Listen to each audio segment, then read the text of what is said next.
നല്ല നാടൻ ചിക്കൻ കറി ഒന്ന് കുക്കറിൽ തയ്യാറാക്കി നോക്കിയാലോ. ഇന്ധന ലാഭം, സമയ ലാഭം, ടേസ്റ്റിലാണെങ്കിലും ഒരു കോംപ്രമൈസും ഇല്ല. അതിന് വേണ്ടിയിട്ട് ചിക്കൻ കഴുകി വൃത്തിയാക്കുക. അതിലേക്ക് ആവശ്യമായ നാടൻ മസാലകൾ നമ്മൾ ചെറിയ തീയിൽ വറുത്തെടുത്തിട്ട് നല്ല പേസ്റ്റ് രൂപത്തിൽ അരച്ചെടുക്കണം. വേറെ മസാലകളൊന്നും ചേർക്കേണ്ട ആവശ്യമില്ല.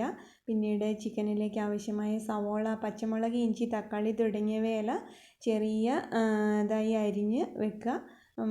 കുക്കർ ഗ്യാസിൽ വെച്ചിട്ട് സവാള വഴറ്റുക. ശേഷം ബാക്കി ഇൻഗ്രീഡിയൻസ് നല്ലതുപോലെ വഴറ്റി ആവശ്യത്തിന് ഉപ്പ്, മഞ്ഞൾപ്പൊടി ചേർക്കുക. ചിക്കനും ചേർക്കുക.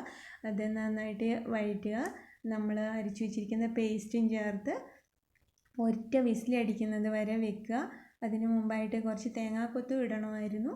എന്നിട്ട് ആവി കളഞ്ഞതിന് ശേഷം നമുക്ക് കപ്പയുടെ കൂടെയോ ചോറിൻ്റെ കൂടെയോ ചപ്പാത്തിയുടെ കൂടെയോ എങ്ങനെയാണെന്ന് വെച്ചാൽ കഴിക്കാം. നല്ല ടേസ്റ്റി ആയിട്ടുള്ള ചിക്കൻ കറിയാണ്.